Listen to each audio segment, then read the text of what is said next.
Today on Rapler, 5 lawyers argue before the Supreme Court the cybercrime law is too broad and vague.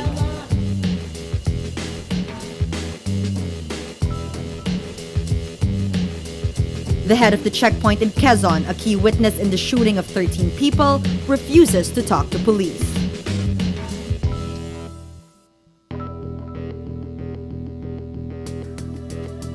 And the new chief of staff of the armed forces is the son of a general killed by Muslim rebels.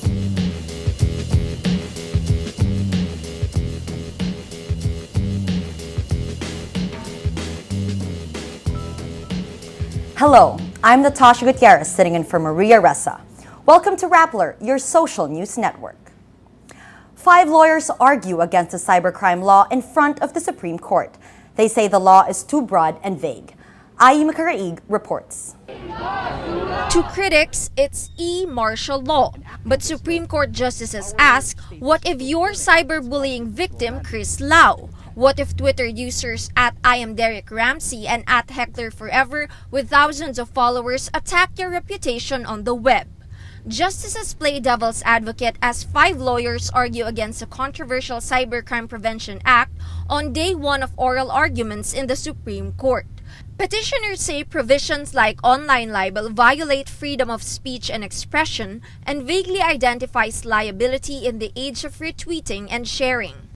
But Chief Justice Maria Lourdes Sereno and Justice Marvic Leonen point out there's a need to protect private citizens with the ease and permanence of posting negative messages online. It's really a case of first impression because we have not had a facial challenge on libel itself. And of course, because the internet is new, this is also a case of first impression on whether or not electronic libel could be punished as such. No?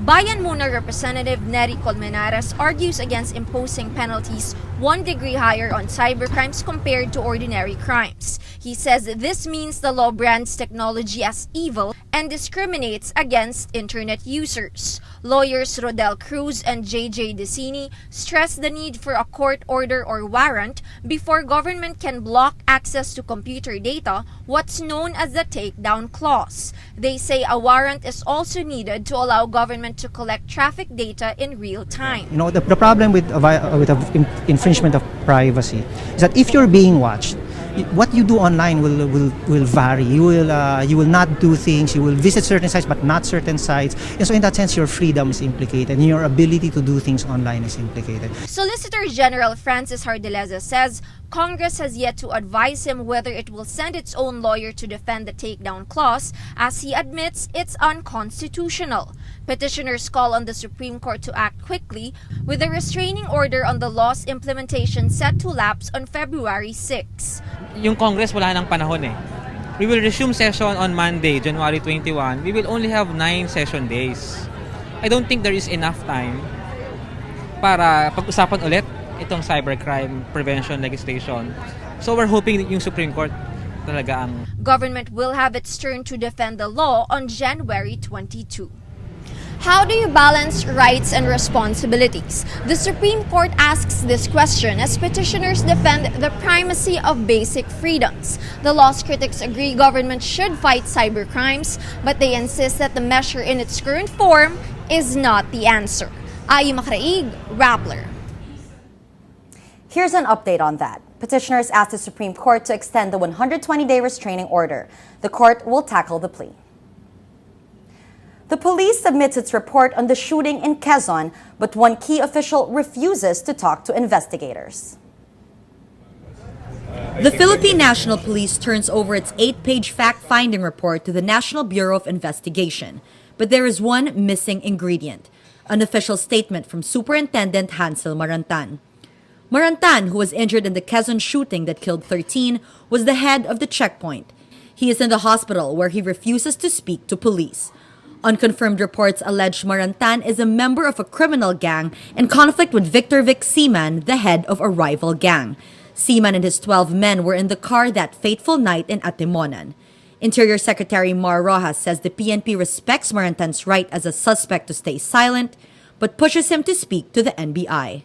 Pinapayuhan ko po si Superintendent Marantan na sumailalim po kayo. Kung ayaw po ninyo sa PNP, sumailalim po sana kayo sa NBI process. Hindi po maganda sa katayuan po ninyo na hindi kayo sumasama dito sa transparent at patas at pantay na prosesong ito para malaman ang buong katotohanan.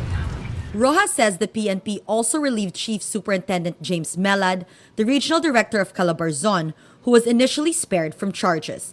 The PNP promises to investigate all the cops involved in the shooting. So based on the report, as we have mentioned before, that there were violations of the police operational procedures. So ito po yung tutuguran ngayon ng Philippine National Police as of now. The PNP will turn over all the physical evidence from the scene to the NBI on Tuesday, January 15, when the agency plans to start its investigation. Both the PNP and the NBI say it's premature to assume that the killing is an ambush and not a shootout, especially with the key missing testimony from the shooting's alleged leader. With the fact-finding report now in the hands of the NBI, there are more questions left unanswered. What do the facts mean? And more importantly, why does Marantan refuse to talk? The son of a general slain by Muslim rebels 3 decades ago is the new Chief of Staff of the Armed Forces of the Philippines. Lieutenant General Emmanuel Bautista, Commanding General of the Army, will now lead the 125,000-strong Philippine military. He will replace General Jesse De Llosa, who will turn 56 on January 20, the mandatory retirement age for the military. Turnover ceremonies will be held on Thursday in Camp Aguinaldo. Bautista's appointment comes despite a strong lobby for Air Force Chief Lieutenant General Catalino de la Cruz. Let's now look at Rappler's Wrap for today, a list of the 10 most important events around the world you shouldn't miss.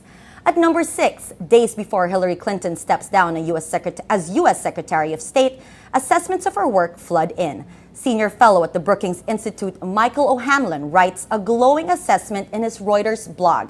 He says she understood that she was a part of Obama's administration, not a co-president. Clinton will appear before U.S. lawmakers on January 23 to answer questions in the deadly attack on a U.S. mission in Libya.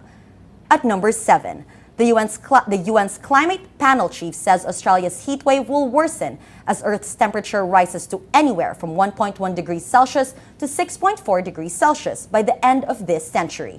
The temperature in Australia is now off the scale, and the extreme summer heat increases the dangers from scores of bushfires.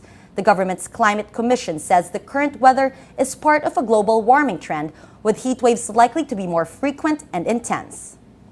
At number 8, Korean firm Samsung Electronics claims it toppled U.S. rival Apple in the smartphones arena with over 100 million Galaxy S brands sold since 2010.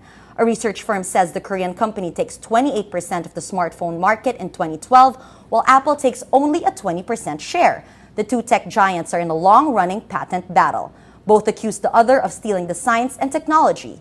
In the auto industry, General Motors loses the global sales crown to Asian rival Toyota in 2012 as its sales grew just 2.9% to 9.2 million vehicles. And number 10, BBC relaunches and moves its World News channel to new broadcasting house in the center of London, calling the new location the World's Newsroom. After a 3-year-long process, the channel promises to help the audience live the story through live reports and social media access. It promises a more dynamic look with robot cameras whizzing around our studios, improved graphics, and high-definition screen. For the full top 10, visit Rapler.com's The Wrap. USA Today reports cyclist Lance Armstrong admits to talk show host Oprah Winfrey that he used performance-enhancing drugs in a lengthy interview to be aired later this week.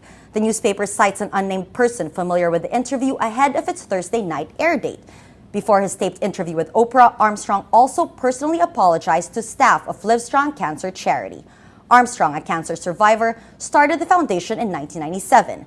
In October 2012, U.S. anti-doping agencies stripped Armstrong of his 7 Tour de France titles and slapped him with a lifetime ban. The agency released a report indicating Armstrong helped orchestrate the most sophisticated doping program in the history of cycling. Armstrong could face criminal charges following his confession, depending on how thorough or detailed his admission. The battle over a 38-year-old female elephant in Manila Zoo rages on. Catherine Visconti looks into the pros and cons of moving Molly to a sanctuary in Thailand. Okay. This 38-year-old female can be a bit of a drama queen. She's moody. Molly's longtime handler, John Chua, says that if he doesn't visit for days, she plays hard to get. But he says she always comes around. Molly is at the center of a bigger drama. Animal activists are fighting the Manila Zoo to move Molly from her home here to an elephant sanctuary in Thailand. The battle heats up as an elephant-clad activist from the People for the Ethical Treatment of Animals, or PETA, demands her transfer in front of the Department of Agriculture. PETA delivers a petition to Agriculture Secretary Alcala with over 60,000 signatures. Keeping a female elephant alone in a zoo is the most cruel thing that you can do to them, because female elephants are very sociable. They form a herd consisting of the females in their family, their Orphaned at the age of 3 in Sri Lanka, Molly lived the past 35 years in the Manila Zoo. Her longtime handler says there's no guarantee she could socialize with other elephants, since the last 2 elephants there ostracized her. Zoo veterinarians also worried the aging elephant would not survive the trip to Thailand. I've said the average lifespan of a captive Asian elephant is 42. So she's a geriatric, or what you may call a senior citizen. Okay, so there is a problem of transporting her. We believe that it is not safe for her to be transported with this age.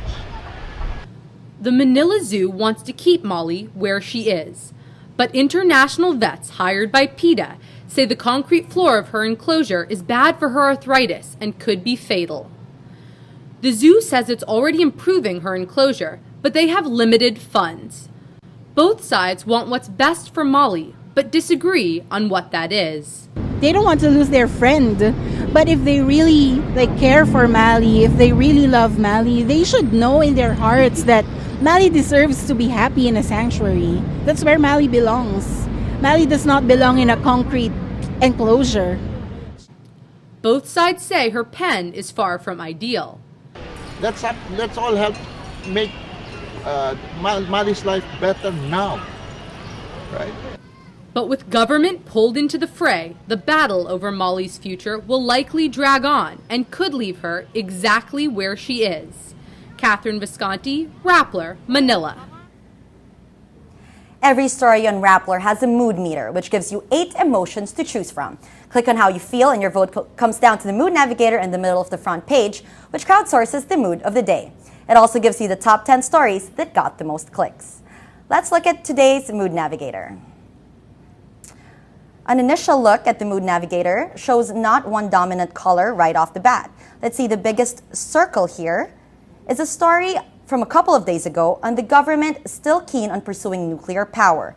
This has 53% of people feeling angry and also a relatively large 44% of people feeling happy. A few circles to the right is a story of a different color. This one is about the economy. It's about the Philippine Stock Exchange hitting its 7th all-time high in 2013. This has 75% of people feeling happy. And another story from today, this one is also a red circle. It's about China saying that the Philippines is moving in the wrong direction. This has a whopping 84% of people feeling angry. All these stories, of course, contribute to the mood of the day. Today, most people are angry. That's Rappler's newscast for today, Tuesday, January 15, 2013. Visit Rappler.com and watch our newscast Monday to Friday. Tell us how you feel in our mood meter and help us crowdsource the mood of the day.